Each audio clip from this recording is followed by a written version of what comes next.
Hello मैया and बाबू, कैसे हो? ठीक हो? तो आज आइसोमेरिज्म हम स्टार्ट करने वाले हैं। तो आनंद ट्यूटोरियल के यूट्यूब चैनल पर आप लोग का हार्दिक अभिनंदन है। आज का जो टॉपिक है वो है आइसोमेरिज्म क्या है। ठीक है, तो ऑर्गेनिक कंपाउंड जो होते हैं इसकी संख्या बहुत अधिक होती है। ऑर्गेनिक कंपाउंड का क्यों अधिक होती है चर्चा कर चुके हैं हम लोग ऑफलाइन में। तो ऑर्गेनिक कंपाउंड की संख्या अधिक होने के कारण इसका यदि मॉलिक्यूलर फार्मूला देखा जाए, मॉलिक्यूलर फार्मूला, तो कुछ ऐसे ऑर्गेनिक कंपाउंड है जो मॉलिक्यूलर फार्मूला तो सेम नजर आएगा, ठीक है, परंतु उसका फिजिकल प्रॉपर्टीज और केमिकल प्रॉपर्टीज में अंतर हो जाएगा। ठीक है, तो ऐसे बहुत सारे ऑर्गेनिक कंपाउंड हैं जो मॉलिक्यूलर फार्मूला जो है उसका क्या है, समान है, परंतु उसकी संरचना सूत्र क्या है, भिन्न भिन्न है। संरचना सूत्र भिन्न भिन्न का मतलब हो गया कि उसका भौतिक गुण और रासायनिक गुण क्या रहेंगे, चेंज हो जाएंगे। ठीक है, तो इस तरह के जो ऑर्गेनिक कंपाउंड में ये जो घटना हो रही है, इस घटना को हम लोग कहते हैं आइसोमेरिज्म। क्या बोलते हैं इस घटना को?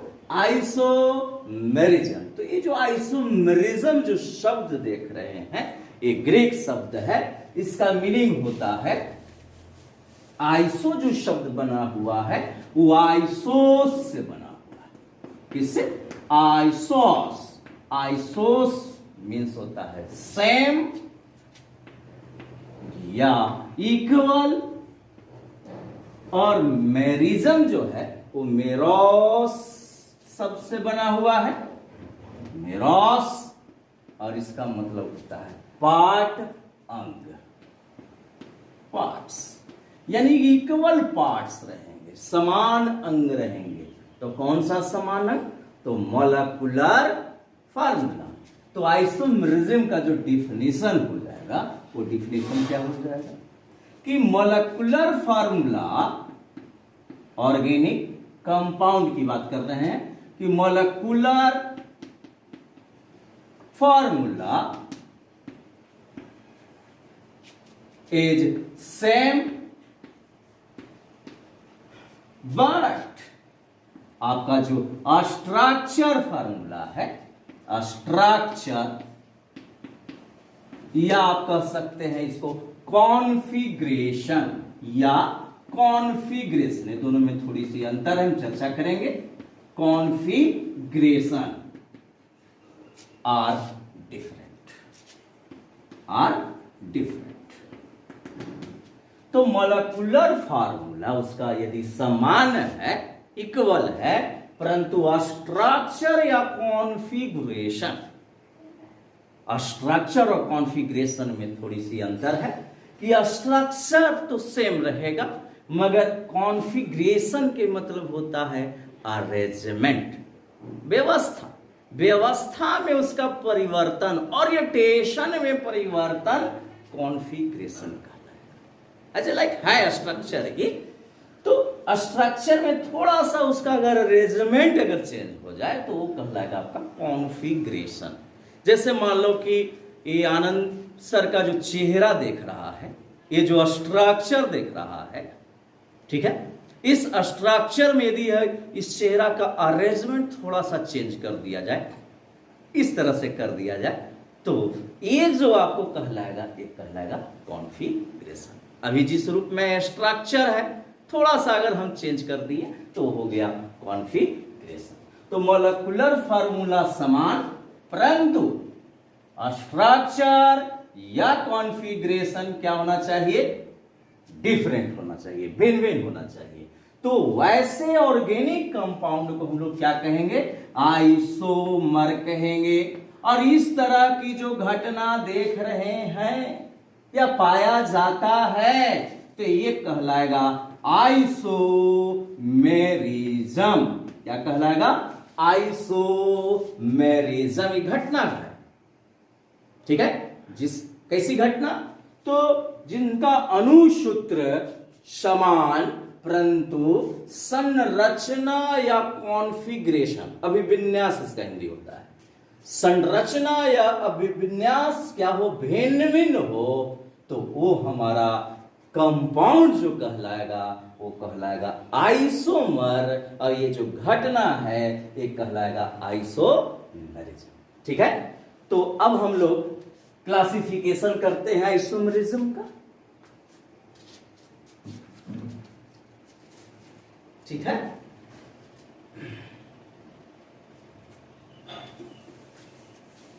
तो आइसोमेरिज्म जो होते हैं वो दो प्रकार के होते हैं। आइसोमेरिज्म दो प्रकार, एक हो जाएगा स्ट्रक्चर आइसोमेरिज्म, और एक हो जाएगा आपका स्टेरियो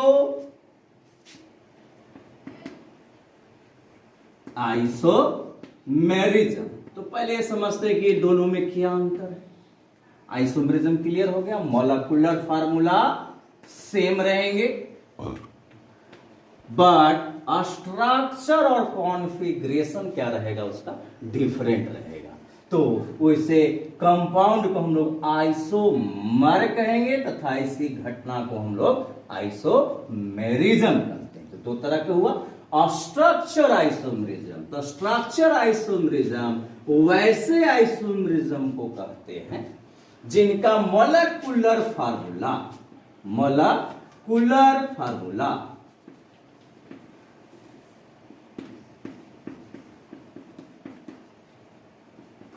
जो रखते हैं वो क्या रहते हैं, सेम, बट स्ट्रक्चर, संरचना जो इसका होगा वो क्या होगा, डिफरेंट होगा। तो स्टीरियो आइसोमेरिज्म क्या है?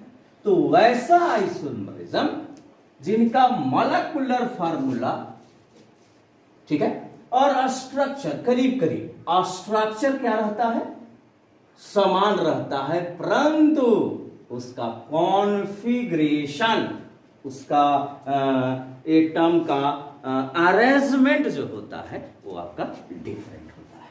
तो ये हो जाएगा मॉलिक्यूलर फार्मूला सेम, स्ट्रक्चर भी आप कह सकते हैं, तो इसका करीब करीब क्या है, सेम है, मगर स्ट्रक्चर में जो बनावट है, जैसे हमारा ही बॉडी है इस तरह का है ना, अगर हम इसको ऐसे कर दे तो इस कॉन्फ़िगरेशन हम लोग क्या कर रहे हैं, अरेंजमेंट जो हम लोग है वो चेंज कर रहे हैं, है ना। जैसे मान लो कि इस तरह का स्ट्रक्चर है, ठीक है, तो स्ट्रक्चर हम सेम रख रहे हैं, मगर इनकी जो अरेंजमेंट है, व्यवस्था है, वो अगर हम बदल दें तो ये कहलाएगा आपको कॉन्फ़िगरेशन। इस तरह से अगर मान लो कि शेप में लगा दे तो मेरा स्ट्रक्चर तो सेम रहेगा मगर उसका कॉन्फ़िगरेशन क्या हो जाएगा, चेंज हो जाएगा।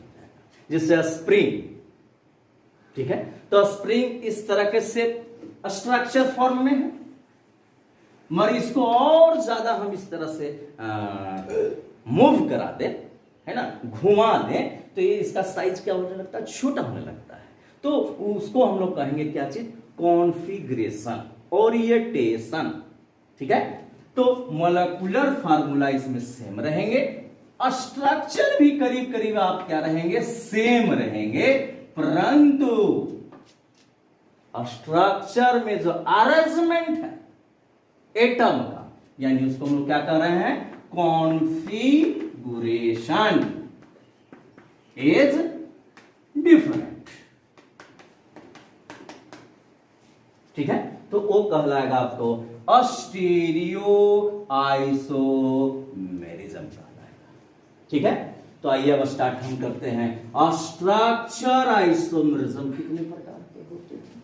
तो स्ट्रक्चर और स्टीरियो आइसोमेरिज्म में क्लियर हो गया कि स्ट्रक्चर आइसोमेरिज्म जिनका अणुसूत्र समान और संरचना सूत्र क्या हो, भिन्न भिन्न हो, अब स्टेरियो आइसोमेरिज्म किसको कहेंगे?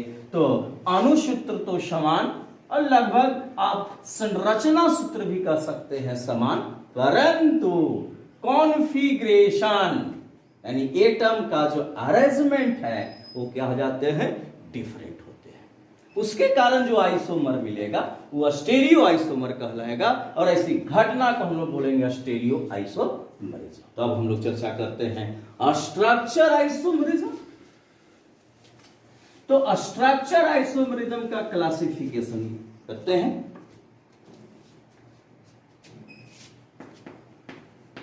स्ट्रक्चर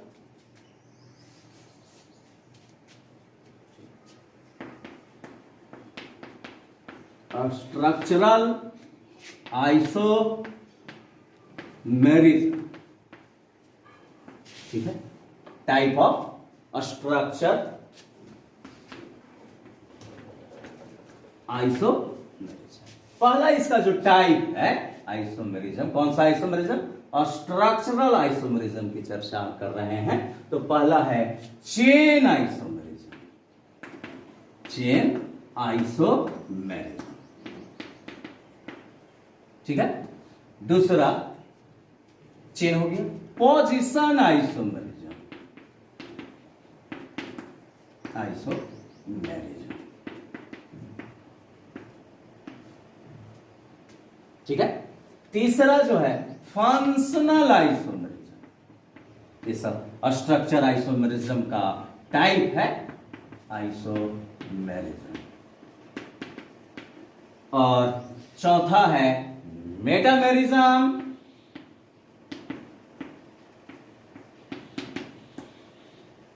और पांचवा हो जाएगा टॉटोमेरिज्म, टॉटोमेरिज्म,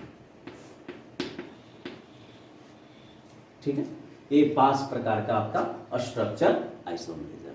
अब हम लोग समझते हैं कि चेन आइसोमेरिज्म क्या है, पोजीशन क्या है, फंक्शनल क्या है, मेटामेरिज्म क्या है और टॉटोमेरिज्म क्या है। तो पहले हम लोग समझ लेते हैं कि आइसोमेरिज्म जो हम बताएं कि अणुसूत्र समान है परंतु उसकी संरचना सूत्र भिन्न भिन्न है, तो उसका जरा हम लोग एग्जाम्पल देकर उसको समझाते हैं। तो फिर हम लोग चेन, पोजीशन, फंक्शनल, मेटामेरिज्म और टॉटोमेरिज्म की चर्चा करेंगे। हम एग्जाम्पल लेके चल रहे हैं। मॉलिक्यूलर फार्मूला ले लेते हैं CH4। ये क्या है? Molecular formula. इसका स्ट्रक्चर बनाया जाए तो स्ट्रक्चर प्रीवियस वीडियो में हम चर्चा कर चुके हैं कि स्ट्रक्चर हम लोग किस तरह से इसको रिप्रेजेंट करेंगे, ठीक है। तो कार्बन के पास हमेशा 4 इलेक्ट्रॉन होते हैं आउटर मोस्ट ऑर्बिट में, तो 4 बॉन्ड दर्शा दिया और हाइड्रोजन को हमने सजा दिया।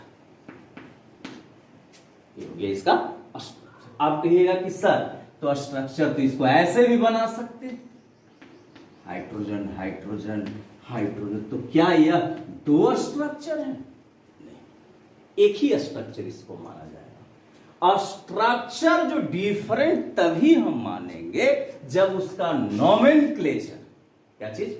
नोमेनक्लेचर क्या हो जाए? चेंज हो जाए। नाम जो उसका है वो चेंज हो जाएगा, तब समझिएगा कि स्ट्रक्चर जो उसका है वो डिफरेंट है।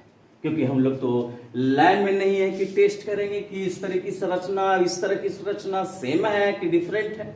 तो उसका तरीका क्या है? थ्योरेटिकल तरीका है कि जो नोमेनक्लेचर जो होते हैं IUPAC नेम, वो क्या है? अगर सेम है तो स्ट्रक्चर भी हम सेम मानेंगे, मगर IUPAC नाम अगर जहां चेंज कर गया तो हम समझ जाएंगे कि वो स्ट्रक्चर क्या है, उसका चेंज है, ठीक है। ये दिमाग में एकदम रखिएगा।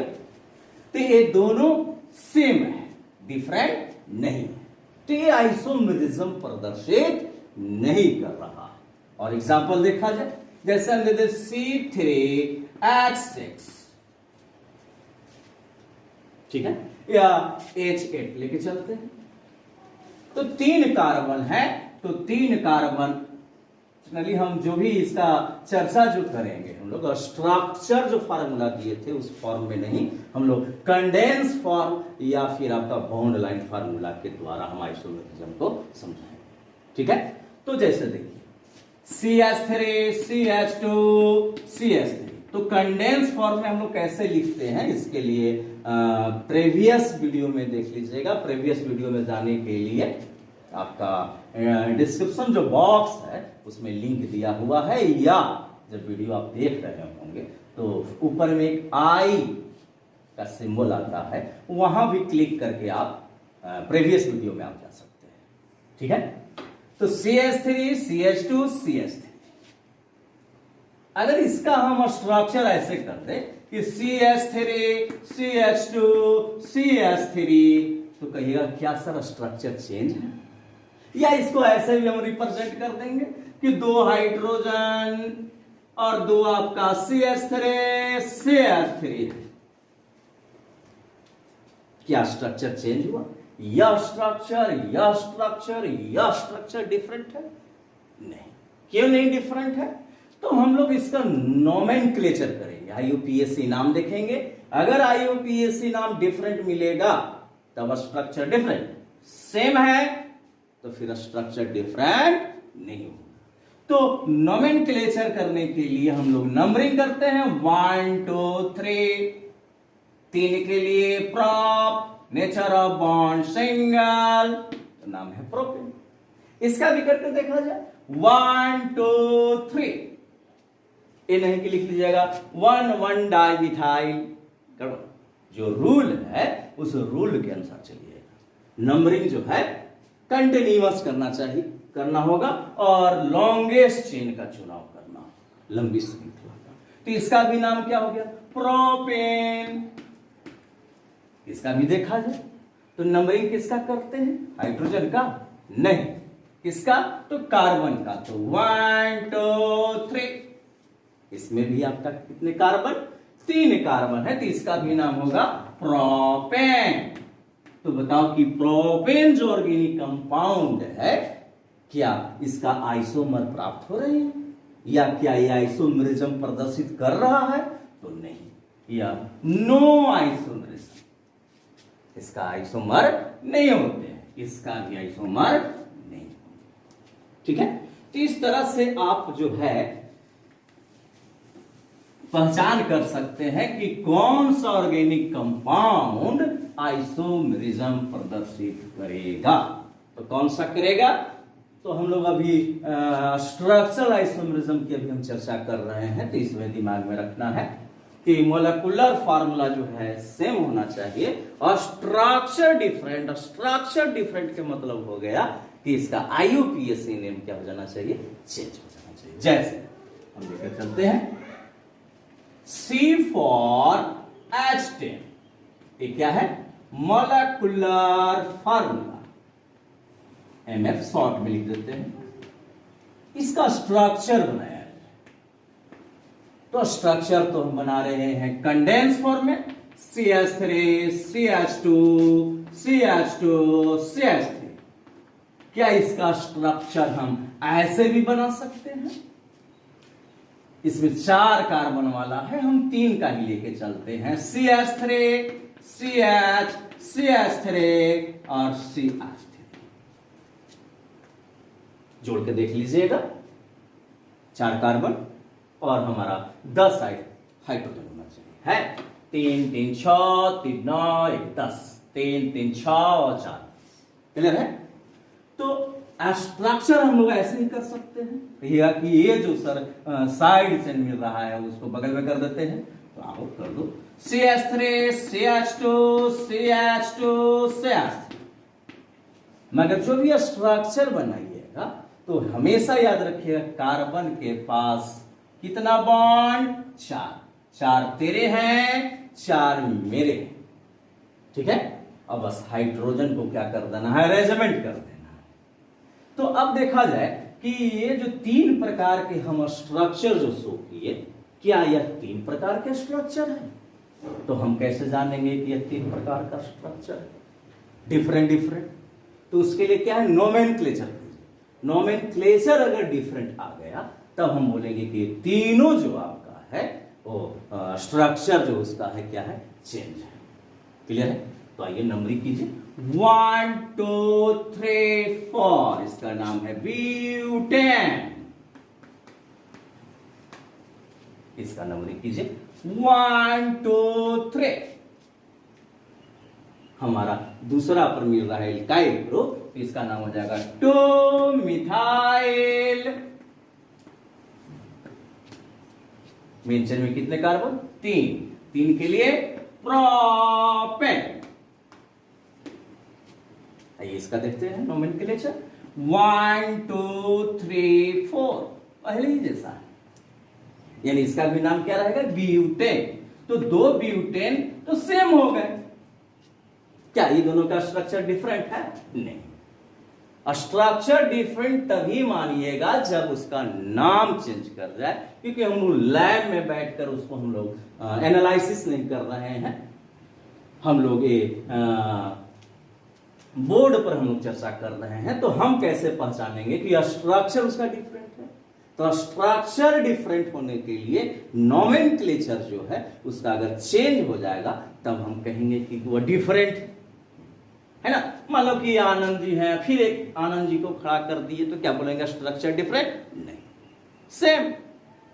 आनंद जी के जगह पर कोई अन्य व्यक्ति आ जाए, यानी कि नामकरण चेंज हो जाएगा, तो समझिएगा कि वो आइसोमर है। अब देखा जाए कि ये दोनों का यदि अनुसूत्र देखा जाए, ये दोनों का, ये तो सेम है ना, ये तो क्या है? सेम चीज है, पहला और तीसरा सेम है। तो ये दोनों का अगर देखा जाए अणुसूत्र तो समान है, परंतु नाम चेंज कर गया तो स्ट्रक्चर भी इसका क्या हो गया? चेंज कर गया। तो हम बोलेंगे कि ये दोनों क्या है? आइसोमर है। और ऐसी घटना को हम लोग बोलेंगे आइसोमेरिज्म। ठीक है, और एग्जांपल देख लिया जाए। जैसे हम देते CH3CH2OH। पहले हम मोलेकुलर फार्मूला लिखते हैं।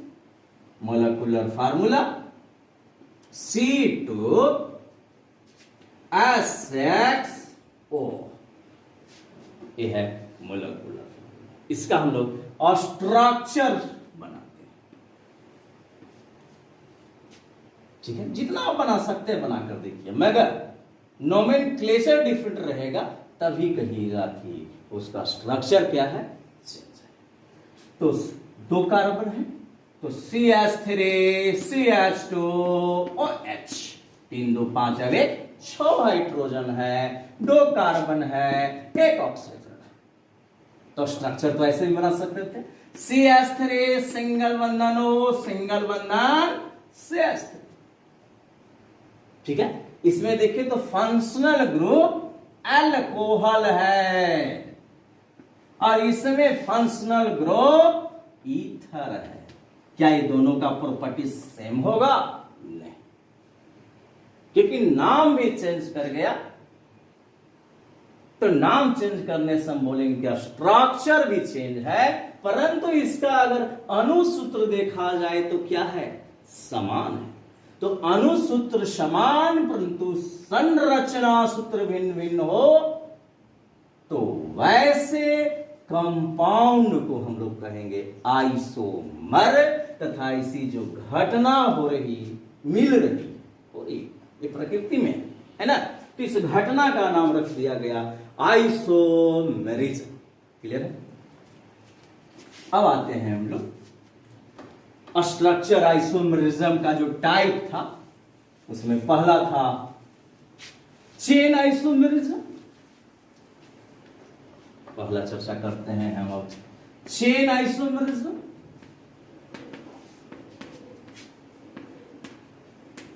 और ये सब का नोट्स के लिए डिस्क्रिप्शन बॉक्स में लिंक हम दे देंगे, तो आप आसानी से वहां से आप डाउनलोड कर लीजिएगा कि आइसोमेरिज्म क्या है, स्ट्रक्चर आइसोमेरिज्म क्या है, स्टीरियो आइसोमेरिज्म क्या है, चेन आइसोमेरिज्म क्या है। ठीक है, चेन आइसोमेरिज्म, चेन श्रृंखला, यानी कि मेन चेन में जो कार्बन की संख्या है, पहला नंबर तो आइसोमेरिज्म में कौन सा समान होता है? अनुसूत्र। तो चेन आइसोमेरिज्म में पहला चीज हमेशा याद रखिएगा कि molecular formula is same, but इसका स्ट्रक्चर, तो स्ट्रक्चर यदि मेन चेन में कार्बन की संख्या के परिवर्तन के कारण यदि उसका स्ट्रक्चर चेंज कर जाए तो कहलाएगा चेन आइसोमेरिज्म।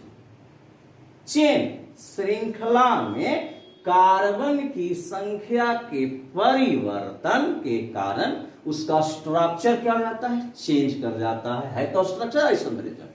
मगर किसके कारण घटना हो रही है, तो मेन चेन में जो कार्बन की जो संख्या होती है वो डिफरेंट होने के कारण, है ना, बाकी सब सेम रहेंगे, उसका पोजीशन जो भी है एल्काइल ग्रुप हो या फंक्शनल ग्रुप हो उसका पोजीशन तो सेम रहेंगे, परंतु मेन चेन में उपस्थित कार्बन की संख्या में परिवर्तन के कारण जो आपको स्ट्रक्चर मिलेगा, ठीक है, और जो आइसोमर मिलेंगे उसको हम लोग कहेंगे चेन आइसोमर, तथा इसी घटना को हम लोग बोलेंगे चेन आइसोमेरिज्म, है ना। यानी मेन चेन में क्या होना चाहिए, कार्बन की संख्या डिफरेंट होना चाहिए, है तो स्ट्रक्चर इज डिफरेंट, मगर किस तरह, किसके कारण स्ट्रक्चर डिफरेंट हो जा रही है, तो चेन में जो कार्बन की संख्या है, number of carbon atom in main chain is different, क्या होना चाहिए, डिफरेंट होना चाहिए, तब हम ऐसे आइसोमर को हम लोग बोलेंगे चेन आइसोमर, और ऐसी घटना जो मिल रही है वो कहलाएगा चेन आइसोमर। एग्जांपल देकर हम समझाते हैं, ठीक है, जैसे जस्ट इसके पहले जो एग्जांपल दिए थे C4H10, कितने आइसोमर थे, 2 isomer, CH3 CH2 CH2 CH3, और एक स्ट्रक्चर हम ये बनाए थे CH3 CH CH3 CH3। तो इसके मेन चेन में अगर देखा जाए कार्बन की संख्या तो 1 2 3 4, नाम क्या होगा, ब्यूटेन, इसका नाम लिख दिया जाए 1 2 3, इसका नाम, हाँ बिल्कुल, 2 मिथाइल प्रोपेन, इन्हीं कार्बन है प्रोपेन।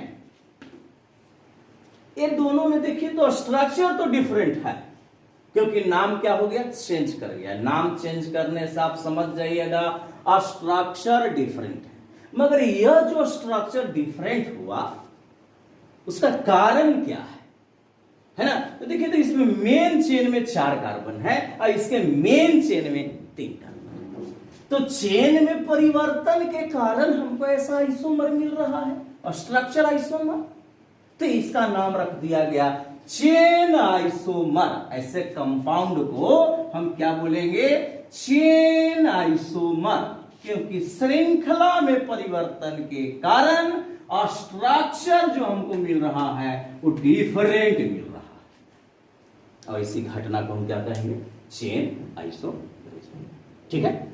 अब आते हैं दूसरा, पोजीशन आइसोमेरिज्म।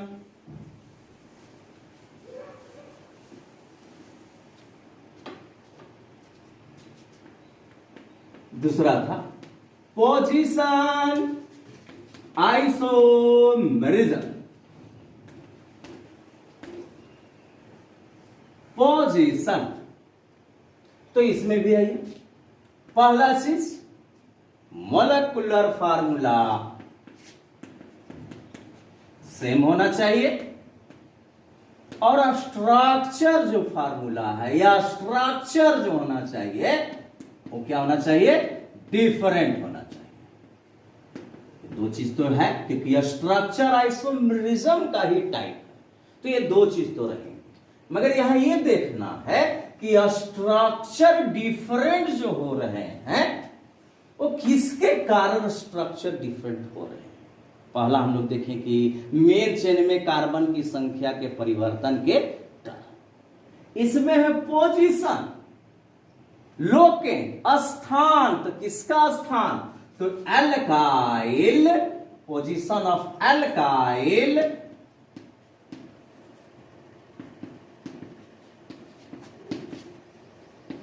ग्रुप, या कह सकते हैं फंक्शनल ग्रुप। मेन चेन में कार्बन की संख्या क्या रहेंगे? कांस्टेंट रहेंगे। और जान लीजिए, मेन चेन में number of carbon atom in main chain क्या होना चाहिए? कांस्टेंट होना चाहिए। 5 है तो 5 ही रहेगा, ठीक है।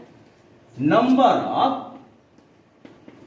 Carbon atom in main chain क्या होना चाहिए? कांस्टेंट होना चाहिए। वो हम नहीं बदलेंगे। अगर वो बदल देंगे तो हो जाएगा चेन आइसोमरिज्म, ठीक है। तो पोजीशन ऑफ एल्काइल या फंक्शनल ग्रुप आर डिफरेंट। ये क्या होना चाहिए? डिफरेंट होना चाहिए। यदि ये डिफरेंट है तो हम बोलेंगे स्ट्रक्चरल फार्मूला क्या हो गया? डिफरेंट हो गया, ठीक है। और मॉलिक्यूलर फार्मूला तो सेम रहेंगे। तो ऐसे आइसोमेरिज्म को हम लोग बोलेंगे पोजीशन आइसोमेरिज्म। जैसे फॉर एग्जांपल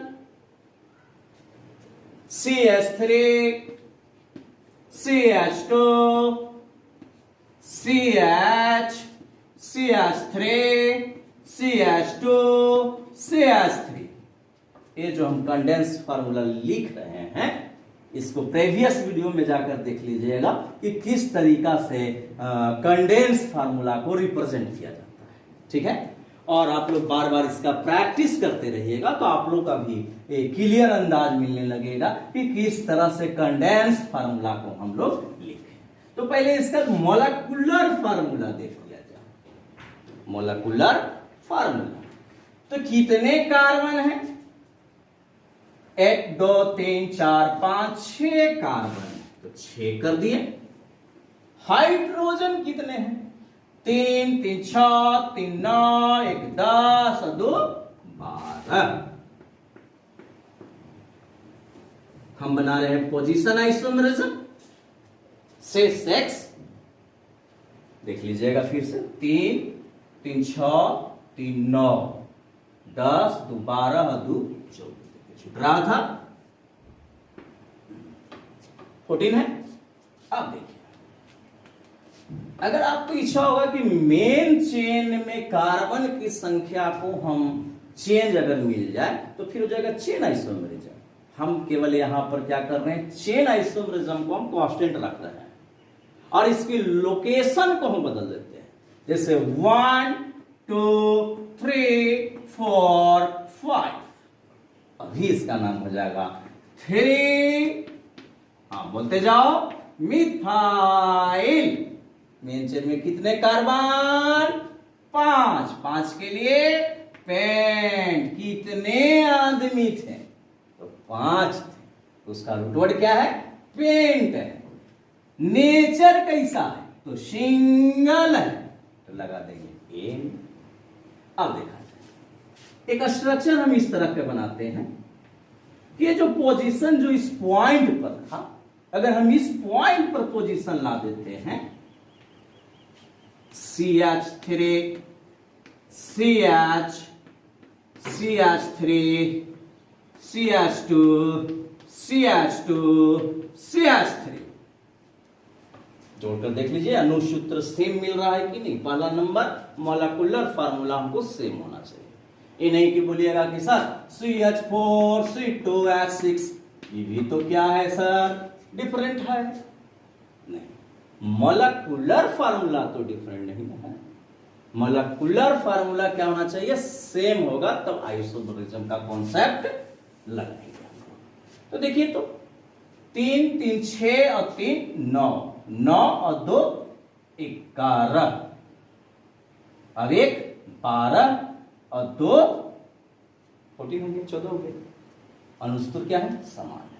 मगर अब इसका नोमेनक्लेचर करेंगे तो इसका नाम क्या हो जाएगा? बोलो। हाँ बिल्कुल, टू मिथाइल। हाँ, बोलते जाओ बोलते जाओ बोलते जाओ। टू मिथाइल कितने कार्बन? 5, तो पेंटेन। पेंटेन, ठीक है। तो देखिए, तो स्ट्रक्चर हमको जो डिफरेंट मिला वो पोजीशन के परिवर्तन के कारण मिला, इसीलिए इसका नाम है पोजीशन आइसोमेरिज्म। क्लियर है कॉन्सेप्ट? आगे बढ़ते हैं। अब आइए, तीसरा था फंक्शनल आइसोमेरिज्म। फंक्शनल आइसोमेरिज्म तीसरा है आपका फंक्शनल आइसोमेरिज्म।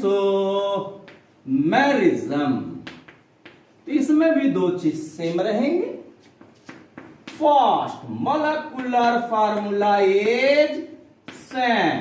क्या चेंज रहता है? तो स्ट्रक्चर फार्मूला इज डिफरेंट।